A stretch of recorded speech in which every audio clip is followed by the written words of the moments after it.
Okay, so good morning night po sa inyong lahat mga kababayan. Pag-usapan naman natin ngayon itong si Sarah na na pinagtatawanan po yung um, inanunsyo ho ni PBBM yung 20 pesos na bigas. Ayan. So, pinagtatawanan po ni Sarah yan, akala nyo. Stig ano? Ewan ko ba, bakit yung pinagtatawanan nito? Kasi nga kanina 'di ba nag-anunsyo si PBBM ng 20 pesos per kilo ng bigas. Ngayon, ito hong 20 pesos na kilo ng bigas, hindi po ito pang buong Pilipinas, hindi rin po ito pang lahat ng lugar ng Kabisayaan. Pili pa lamang po, magsisimula ito next week. Hanggang December po yan. Pili lamang yung mga makakabili senior citizen, single parent, ano pa ba? Basta yung mga nasa laylayan talaga, yung mga hirap sa buhay. Bakit? Kasi yan naman pong 20 pesos na bigas na yan ay bagamat yan ay pangarap ng ating Pangulo. Diba? Kaya lang sa sobrang hirap para maabot na maging yan na yung cost of, yan na yung talagang suggested retail price, ika nga, sa mga palengke. Ibig sabihin, walang lugi. Yung problema natin, yung cost, yung production cost ng palay, lagpas na ng ng 20 pesos, lagpas 20 pesos na ba? Hindi, basta halos mag-20, mahal talaga. 'Di ba? Syempre kailangan din kumita ng mga magsasaka. So, maliwanag po, may ginawa ang ating gobyerno. Nagpaluwal. Ibig sabihin, nag-subsidize, nag-abono para makamit yung kanyang pangarap na 20 pesos na kilo ng bigas. Panahon ni Macoy naman noon, yung presyo naman ng langis ang kanyang sinubsidy, di ba, ng tatay ni PBBM. Meron tayong oil price stabilization fund noon kasi nung araw nagiging unstabilized yung presyo ng petrolyo sa merkado. So, anong nangyari? Sinasalo ng gobyerno. Kumbaga may buffer tayo para hindi ito maramdaman ang epekto nito ng mga manufacturing industry, hindi maapektuhan, maramdaman ng mga mamamayan, 'di ba? Para tuloy lang yung buhay, ganyan. Lalo't hindi naman yan palaging. Ngayon, dito hong ginawa nila PBBM, nag-subsidize sila. Milyones din yan, yung inabono nila dyan. Kaya lang ho, pinipintasan po ito ni Sarah. Pinagdududahan. Yun na nga lang tatay niya eh. Diba? Ang pangarap ni Duterte dati, in fairness gusto kong sabihin sa inyo yung totoo, hindi naman po sinabi ni Digong na plano niya o pangarap niyang gawing 7 pesos per kilo ang bigas. Hindi po. Si Kibuloy po ang nangako ng 5 piso ang kilo ng bigas. Kay Duterte, mabawasan, ma-reduce yung amount na umaabot na ng 80 sa ibang lugar, umaabot pa nga ng 90 pesos ang presyo ng kilo ng bigas noong 2018 bago magkaroon ng rice tarification law. Mabawasan daw at least ng mga 7 pesos. Sobrang mahal pa rin yun. Diba? Sobrang mahal pa rin nun. Samantalang pwedeng gawa ng paraan mag-subsidize ang gobyerno. Total, temporary lang naman yan eh. Tapos hanggang ma-normalize na yung presyo, di ba? May at least maging 30. Dati kasi mga nasa 30 pesos ang mahal na bigas doon eh. Mahal na masyado yung 40 noong mga panahon na yon. Kaya nga ako, kung yung presyo ng 80 pesos to 90 pesos na bigas doon sa somewhere in Mindanao na umabot pa ng 80, 90, ay panahon po ngayon, baka ho nasa 150 pesos per kilo ang presyo nun. So iniiyakan nila yung nag-50, nag-60 ngayon dahil sa inflation, di ba? Dahil sa giyera-giyera doon sa Middle East, Middle East, sa Russia at saka sa Ukraine. Diyan ang primary na source ng mga ginagamit sa fertilizer na kailangan sa pagtatanim. Diba? So talagang nakakapagpataas ng presyo. Hindi lang sa Pilipinas, sa ibang bansa din naman. Now, since naglunsad nito si PBBM, dali-dali naman ang maldita na hindi nakakaintindi. At dapat magpasalamat nga siya na may ginawa ang gobyerno natin para kahit na hanggang December lamang ito ay maramdaman naman ng mga kababayan natin na, di ba? Kahit papaano, maibsan yung problema nila. Malay ba natin, hindi lang pang December yan. Baka ituloy-tuloy na nila yan. Oh. Diba? Baka ituloy-tuloy na ng gobyerno yan na, o sige, doon sa mga identified na mga lugar, na mga LGU, yung mga 5th class municipalities or 3rd class municipalities, na hirap yung mga tao dyan sa kabuhayan nila, doon namin ibibenta yung bigas ng NFA, total gobyerno. Ito yung sinasabi ko, dapat ang gobyerno ang magbaba ng bigas sa taong bayan, magbenta. Dapat nga ang bigas po ng NFA, may available palagi yan sa merkado. 'Di ba? Sa market, ganyan. Hanggang sa bawiin na nila lahat, burahin nila ang rice tariffication law. So, gobyerno na ang magbibenta ng bigas sa taong bayan. Sa mga private companies na nagbibenta, dapat gobyerno na. 'Di ba? At least makokontrol talaga nilang maigi yung presyo. Alam nila yung volume ng bigas na ilan na ba yung naubos at dapat naubos na yan para malaman kung meron bang hoarding na nagaganap. Anyway, ito po naman yung reaction niya. Yan na yung sinasabi nila noon pa, na hindi nila magawa hanggang ngayon. Pero hanggang ngayon, ginawa na nga eh. Ano ka ba? Dahil hindi nila alam kung paano gawin. Wow. At dahil, sa totoo lang, nung sinabi yung 20 pesos, alam mo, sa totoo lang, di rin naman alam ni Sarang gawin yan eh. Na hindi nga po niya naisip dito, I already watched this thrice, hindi nga niya nabanggit dyan na nag-subsidy gobyerno eh. Paano nagawa yan eh? per kilo na bigas, ay nagsinungaling yung nagsabi. Alam niyang hindi kayanin. Tama. Pero pinaasa niya ang mga tao na ibibigay yun. Meron akong So nagsinungaling daw po si PBBM. Praning pala to eh. Baka gusto ko lang pong ipaalala. Dalawa po sila ni PBBM. Maging siya rin naman eh. Pinangarap din po niya na mapababa ang presyo ng bigas. Sinang-ayunan din niya yun na mapababa ang presyo ng bigas. Ang ano nga ni PBBM dyan, mapababa yan ng 30 o hanggang 20 pesos ang kada kilo ng bigas. Yun ang kanyang pangarap na inayunan din naman ni Sara. Tapos ngayon di ba hindi na nga siya nakatulong kung paano gawin yan eh. She could have suggested to the president na, hey, Mr. President, what we can do is subsidy. Di ba? Mag-abono tayo. Yung sahod ko, i-abono ko na yan. Mayaman kami. Di ba? Marami kaming CF. Siguro kung yung CF niya, ginamit niya pang subsidy sa bigas, ipagtatanggol ko to eh. Ay nako, Sara. Meron akong pagdududa ha, na magbebenta sila ng 20 pesos per kilo na bigas pero hindi pang tao. Pang hayop.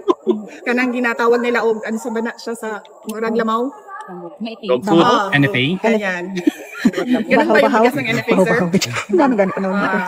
Ganyan yung, pag sinabi natin 20 pesos per kilo na bigas, yung pwede kainin ng tao. Hindi papain sa baboy. Grabe yan, diba? Yan yung 20 pesos per kilo na binibenta, yung pinapakain sa baboy. Hindi mga baboy hindi mga hayop ang mga Pilipino. Kapag nagbenta kayo ng 20 pesos per kilo, bibili kami lahat kasi pwede siya kainin ng tao. Ma'am, what do you make out of the timing nung announcement ng 20 pesos per kilo na bigas just weeks before the election? Ano na yan? Promise na naman yan sa mga tao na alam mong para lang sa eleksyon at para lang sa kanilang mga senators. Para manalo yung kanilang alyansa kuno na iniwanan naman din sila ng dalawa nilang kandidato dahil kakaalam ko walang direksyon yung kanilang alyansa. Now, opinion yun related to this survey because malaking binagsak ng survey. And analysts are saying na they need parang akmarot lure in again the confidence of the Philippines. Well, hindi ko alam kung anong motibo nila. Okay, sinasabi ni Sara na nilayasan. Ito yung naging problema ngayon dito. So halatang-halata na naghahamit kayo ni Sara dito. Itong si Amy na talaga namang ayaw. Lalo si Camille. 'Di ba? So ngayon nagamit patuloy kayo ni Sara para ipamukha na nilayasan mo ang alyansa, Camille. So, sabi ni Sara, ito halata naman daw na ginagamit para sa kampanya, 'di ba? Para manalo yung mga kandidato sa Senado. Gusto ko lang din ipaalala sa inyo mga kapatid. bakit po isinulong ang rice tarification law? Isinulong po ang rice tarification law, ha? That is because Duterte was very unpopular during those days because of that 80 to 90 pesos kada kilo ng bigas noong 2018. So hindi na ho napag-isipan ng maigi yung rice tarification law dahil hinahabol nila, the Duterte administration dati is very, very concerned dun sa kanila pong rating. Yun ang number one sa kanila, rating palagi. Kailangan mataas ang rating. Ganun po yung Duterte administration noon. Kaya nagkaroon ng rice tarification law. Pinabaha ang... Kasi napaka-ideal naman talaga. Kung titignan nyo, ha, ang law of supply and demand. Tingnan nyo, ha. Kapag mataas po ang demand, mataas din ang presyo. Di ba? Konti supply eh. Pero kapag bumaha ang supply, nag-oversupply tayo lalo na, ideally bagsak ang presyo or mabubulok ang mga bigas. So pinabaha nila ito sa pamamagitan ng importation. Ang problema, hindi nila na-regulate ng tama o baka sadyang hindi nila ni-regulate. Anong nangyari? Mahal pa rin ang presyo ng bigas, oo, bumaba nga, nawala na ron sa 80 pesos. Pero hindi po nila nagawa na ibalik ito sa presyo ng 25 o 30 pesos. Na dapat nagawa yun, nangyari yun nun eh. Hindi nila nagawa yun. Unti-unti tumataas pa rin ang presyo ng bigas. Kada may mangyari na lang, bumaha, tataas ang presyo. Tsaka maalala ko lang din, yung dating na ibenta ng NFA na 20 pesos kada kilo ng bigas, yung tinatawag pong dog food. Nagbenta rin dati diyan sa 2020 po yun nangyari. Hinahanap ko yung video na yun para makita ninyo. Nagbenta sila ng bigas na tinawag na dog food. Talagang as in na meron talaga pong karatula na nakalagay na dog food. At nandiyan yan sa thumbnail pero merong video yan Teka ha. Saan na kayo napunta yung lintik na yun? Yung video na yun, makikita nyo yung klase ng kulay ng bigas na manilaw-nilaw. Bakit po? Yun kasi mga lumang bigas po yun ng NFA. Tapos, okay, here we go. I got it. Ito Provincial government launches its Subo Mercado. Yan. So nagbenta sila ng ganyang bigas. Ito pong binenta diyan na bigas. 20 pesos yan. Yan ho ay luma at mga nabaha na bigas. Hindi talaga dapat binibenta. Kasi kaya nga may karatula yan na na dog food. Yan ang sinasabi ni Sara. Hindi naman ganyan yung inanunsyo ng Pangulo. Ito kasi dinidispose agad dito ng ng maaga yung bigas na yan. Nung panahon nga ng tatay niya nun, di ba? O yung bigas na may bokbok, yun ang binibenta nila nun.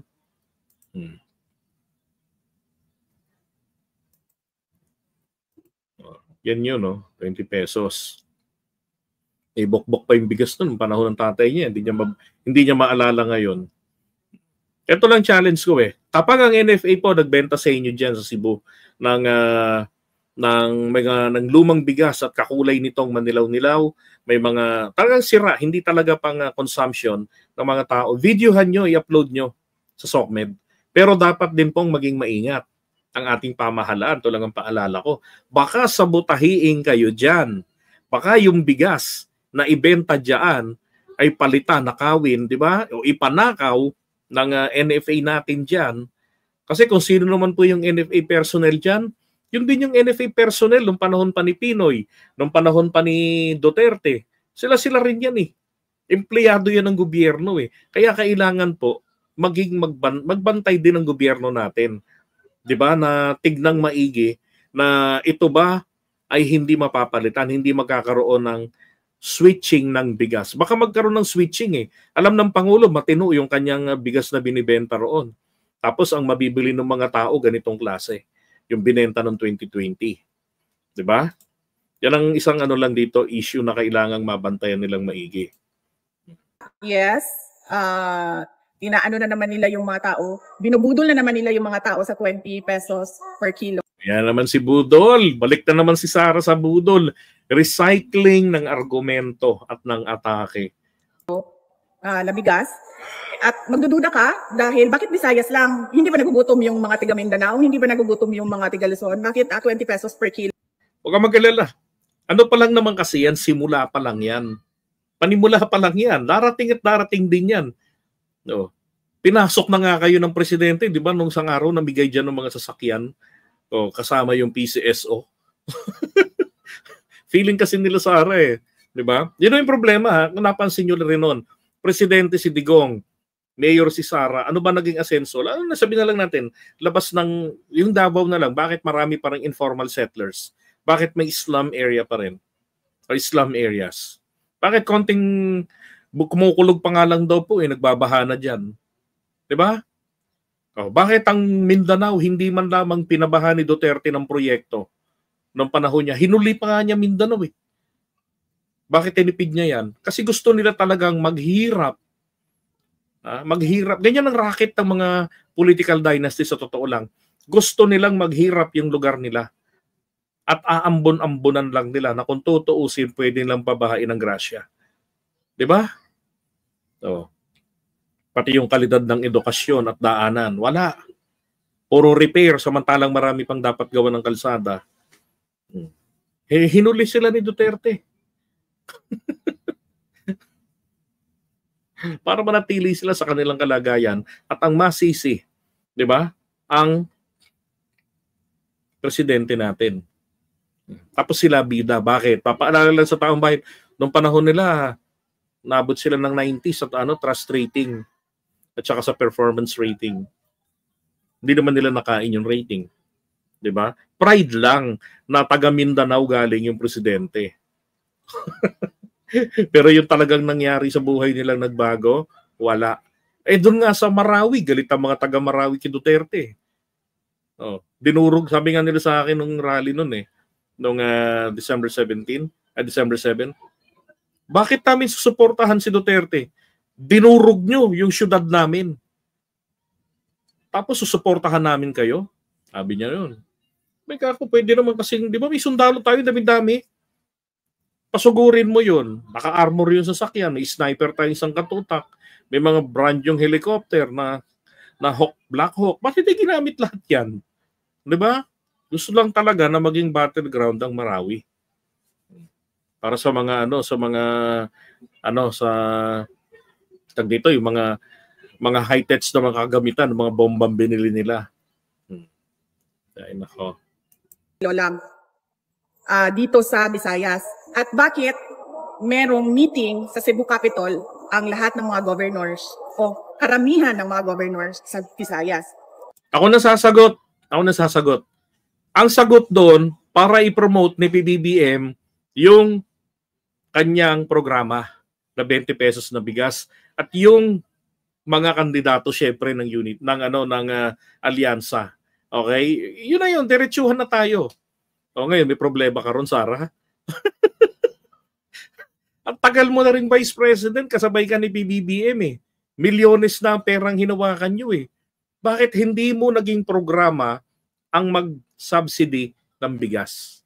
Pwede naman, tama po ba? Ngayon nag-iiyak si Sara. Nagawa ni PBBM ang murang ang 20 pesos na bigas. Kahit na ilang pa lamang ang mabibentahan yan. Nagawa naman po ni PBBM ang kanyang pangarap na laging ipinang-uurat ninyo sa kanya. Si Sara, ano na po ba nagawa? Di ba? So baka may problema sila sa boto dito sa Visayas. Baka ma'am, i-ano na lang natin, i-reduce na lang natin doon sa mga sinasabi nila. 20 pesos per kilo na rice dito sa Visayas para namang hindi kami nagugutom doon sa Mindanao at hindi namin kailangan ng 20 pesos per kilo na rice kasi wala na silang maiwa sa Mindanao, ma'am. Kahit anong gawin nila, hindi na talaga boboto ang kami sa mga tao na kung ano-ano lang yung kinapaasa. Kayo nga nagpaasa sa Mindanao Alam mo, kapag ka naging presidente ang isang kalugar ninyo, diba, ang aasahan mo ron magdudulot ito ng maganda sa inyong kabuhayan, sa inyong ekonomiya. Pero ano nangyari sa Mindanao? Kung ano ang iniwan ni Duterte, ang sitwasyon ng Mindanao nung panahon ng maging presidente si Digong, ganun pa rin naman hanggang ngayon eh. Kung merong nagkaroon ng konting development doon, yung mga nagawang sa kalsada, hindi ho yun sapat. At yun, yung mga repair pa yun. Pinagkakitaan din yun. Di ba? Wala rin naman eh. Malaki ang potensyal ng Mindanao. Oh. Pero hanggang potensyal na lang. 'Di ba? Inaasar lang naman sa mga kaalyadong mga negosyante. Sus Mariosep. Yeah, I agree with you wisely. Desperado na. Yun nga yung sinasabi ni PBBM dati, naalala ko. Madali lang ang trabaho ng opposition eh. Kumontra ka lang. Wala kang iisipin paano masusolusyonan ng problema. Sakyan mo yung bigyan sabihin, sakyan mo yung problema, 'di ba? Ipagdiinan mo sa mukha ng mga tao yung problema. Oh, tapos at the end of the day, ang problema naman ang solusyon pa rin yung binatikos mo. Yun ang papel ng opposition. Kaya po ang tinuro sa atin ng matandang Marcos ay constructive criticism, 'di ba? And constructive militancy. Ibig sabihin ay kung pumuna ka bilang isang Filipinista, alamin mo kung ano yung root cause ng problema. 'Di ba? Ano yung ibang mga factors? Tapos, ng pagpuna mo, hindi para manira. Kasi meron kang suggestion para ito posibleng ma-resolve. Yun po ang dapat, the Filipinista way. Oh, ganun ho. 'Di ba? Kay Sara iba. Pang literal talagang opposition. Destructive criticism. May pagtataka-taka pa. Tanga ka ba? Hindi ka pa makapag-isip? Ginagawa lang naman niya, binababa lang niya ang level niya ron sa mga tao na mga ayaw sa administrasyon. Kumbaga, ginagatungan niya lang na magalit sila. Siyempre, may mga tao magtataka, bakit gano'n? Wala rito sa amin sa Mindanao. Maganda sana yan. Kaya nagugutom rin naman kami. Namamahalan din kami sa presyo ng 40 pesos na bigas. Diba? Gusto rin namin yung 20 pesos. Bakit hindi rito? So, sakyan niya naman ngayon. Diba? Eh kung sabihin niya sana, pasalamat na tayo, nagsimula sila doon sa Cebu. Diba? Hangad natin. Kausapin ko ang Pangulo. Sulatan ko ang Pangulo. I-message ko na mag-ano rin naman kayo dito sa Mindanao. I-identify natin. Ipa-identify sa NEDA kung sino-sino yung mga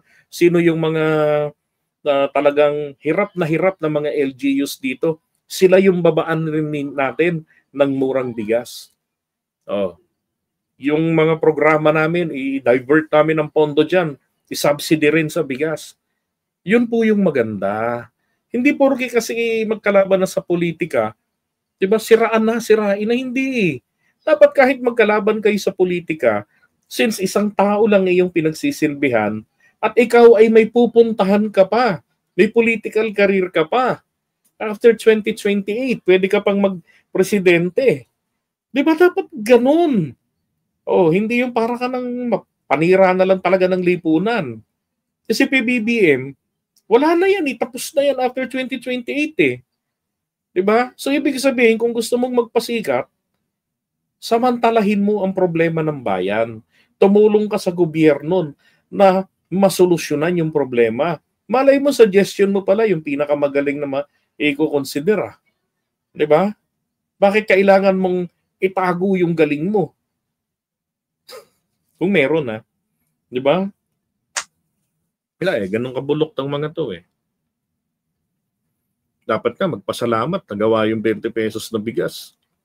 Bakit? Credit din naman ka sa kanya. Sabi ng mga tao, nung panahon ni Marcos at saka ni Duterte, ni Sara, ng Uniteam, kahit nag-awayan, natupad yung 20 pesos na bigas.